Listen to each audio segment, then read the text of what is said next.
Hey everybody, this is Emily with Snake Discovery, and today we're going to be looking at caves. We use a lot of these black plastic caves for our snakes, and they work really well. They're easy to clean, they're pretty affordable, but sometimes you just want the more naturalistic look to a hide in your environment. So we are going to be comparing different brands of caves to see which one gets you the most for your money.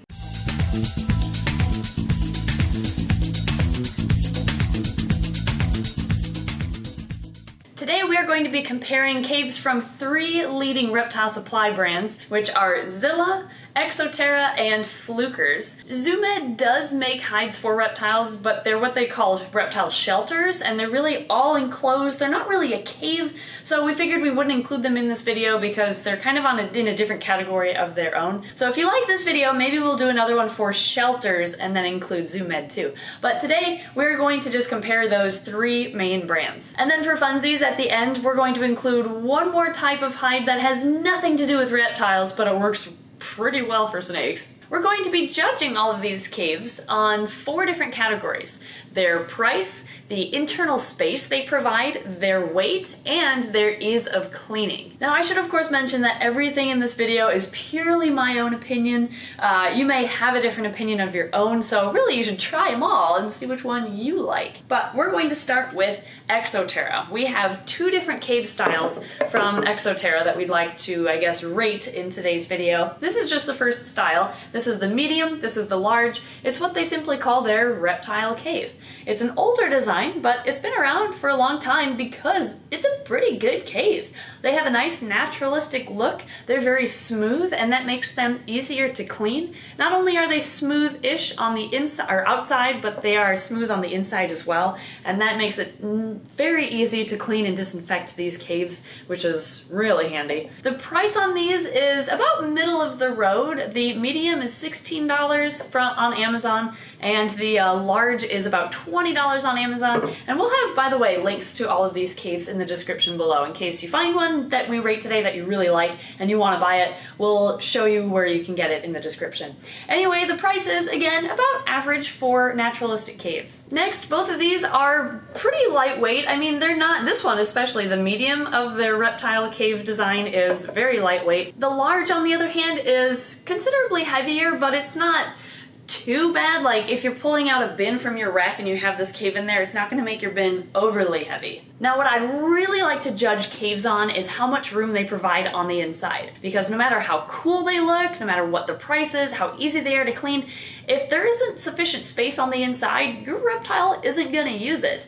But the Exoterra cave, the reptile cave, passes this test with their medium design because it's fairly domed, so there's a lot of internal space. The large, on the other hand, is kind of restrictive as to how much space is on the inside just because of its pretty flat design. So, I mean, a snake could wedge themselves in here, but they're probably going to outgrow it relatively quickly. So out of these two, I mean, I would definitely recommend the medium Exoterra cave. The large, it could definitely work in a lot of instances, but it might not be for everyone. The second cave style from Exoterra that I'd like to rate is their new style reptile cave. I couldn't find an official title, it just says reptile cave on here, and a lot of places that sell them online say it's the new style. So it makes me wonder if they actually aren't making the old style anymore. I'm not sure, I can't confirm that because I still see it for sale on Amazon. Anyway, the new style is, I think, a new and improved version of the old ones. These are also, they look really cool. I really like the look of this naturalistic cave, and they are fairly lightweight. I mean, they're not super light, but they're not overly heavy either, and they are both, the medium and the large, are domed, so they allow a lot of internal space for your reptile to hide out inside. They're also both relatively smooth on the outside and very smooth on the inside, making them very easy to clean. Pricing isn't that bad either with this cave. On Amazon, you can get the medium for about 12 bucks and the large for about 20, which is maybe a little bit higher than usual, but it's still not too bad. However, if you go to PangeaReptile.com, I was able to find them for considerably lower prices. I found the medium for $7.50 and the large for just $11.50. So, I mean, you do have to pay shipping on top of that, but I still think it would be cheaper to go through Pangea Reptile to get this style of cave than Amazon. Which, by saying this, it doesn't help us out at all, because by using the Amazon links that are found in the description, you really do help out our channel. But I want to find you the best deals, so honestly, I would just go to Pangea Reptile to get this cave. Next on our list is the Flukers brand cave. Man, those are heavy. So, I only have one style of cave from Flukers that we're going to rate in today's video because they really only have one style of cave available, and it's these. They're rock caves. What do they call them? They call them rock taverns. I have a cheat sheet here. This cave comes in just two sizes, a small and a medium, and their prices are a little bit higher than the competitors actually. The small is $15 and the medium is $22 on Amazon. I was, however, able to find them a little bit cheaper through Josh's Frogs. The small was about $8 and the large was about $15, so that's a much more reasonable price. But I'm not a huge fan of the quality of this cave. This is a very heavy cave and it's very porous, so cleaning may be difficult, especially if there's feces that gets pushed or wedged inside of these little holes. I'm honestly not sure how you would clean it all out. And if you look at how thick the walls are on these caves, both the small and the medium, these are very thick-walled caves, which considerably reduces the amount of space on the inside for the animal. Not only that, but they are very heavy. I mean, these are like rocks. They are very sturdy, I will give them that. And they also provide a nice rough surface for snakes to rub up against to shed. If you have like a permanent spot for your reptile habitat, and so you're not gonna like pick it up often so their weight doesn't bother you, then maybe this cave would be just fine.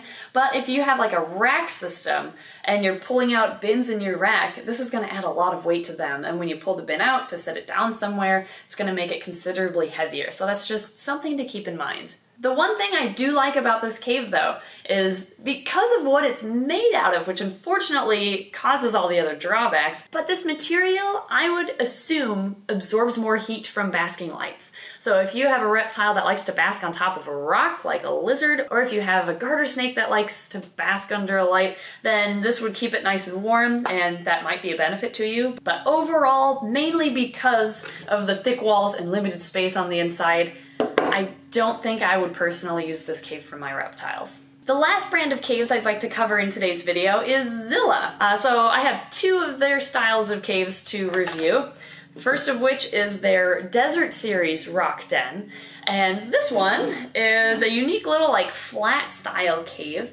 It has actually two entrances, one from the front and one from the back. So it's not completely enclosed like a lot of snakes like, but it could count as like a supplemental hide in the enclosure. However, it is pretty solid. It's pretty heavy. It kind of thick-walled, just like the Flukers cave, and it, because of that, does limit the amount of space on the inside for the reptile. So it's kind of the same drawback as that Flukers cave. But if you have a reptile like a leopard gecko that prefers tight quarters, then it might actually really like this cave. However, for snake purposes, I probably wouldn't use it just because it has not only two entrances, which makes them feel not as secure as just a single entrance, but also it doesn't have a ton of space on the inside. This cave is also a little bit on the pricier end as far as natural caves go. This is about $21 online, was about the cheapest I could find it. Now all these prices though can vary. You might know a place that is cheaper than Amazon. I just haven't found it yet. But what I could find, this was about $20, $21. There is a larger size available too. This is just the medium. But what I do like about this cave is that although there's a lot of good texture to it, so it's a good object for reptiles, especially snakes, to rub up against to shed off of, it's still smooth enough to be easy to clean. So although I probably won't be using this one for my snakes, I could see it working really well for things that, like I said, prefer cramped quarters. They like to wedge themselves in things like leopard geckos. But that's not to say that Zilla doesn't make good snake caves, because I was looking at this style, which is their newer style of rock den, and this thing is sweet. I actually really like this cave. So they're very lightweight. I mean, much lighter than like the Exoterra cave of a comparable size. And look how domed they are. There's a ton of space on the inside, not only because they have thinner walls, but because of the shape of the cave. There's plenty of space inside for snakes to hide inside. This is a particularly good cave if you have like a younger snake that's still growing and it can kind of grow into this cave, because since there's so much space on the inside, it'll last you a bit longer and your snake won't outgrow it as quickly as it would one of those more restrictive caves. Pricing on this cave is either middle of the road or more expensive depending on where you go. So let me tell you where to go. If you go on Amazon, the medium cave currently, at the time of this video, is about $19 and the large is about $24. However, if you buy these through Josh's Frogs, which is not a sponsor, same with Pangea Reptile, I just honestly want to find you the best deals. Josh's Frogs charges $12 for the medium and $16 for the large, so that's actually a lot better than Amazon. Now, the other thing I like about this cave is it also offers kind of a rougher exterior for shedding purposes, but it's still smooth enough to clean, especially on the inside. The only thing that would be tough to clean is this little lip that I see on the inside, towards the bottom of the cave. You just might have to use a toothbrush to get at that, but I still think that's not going to be too bad to have to clean. And the last naturalistic hide that I'd like to rate in today's video is, like I said earlier, not marketed for reptiles at all. It's actually marketed for model trains. This is the Ritchie Plastic Rockery Train Tunnel. It's like a mouthful of a title for the product, but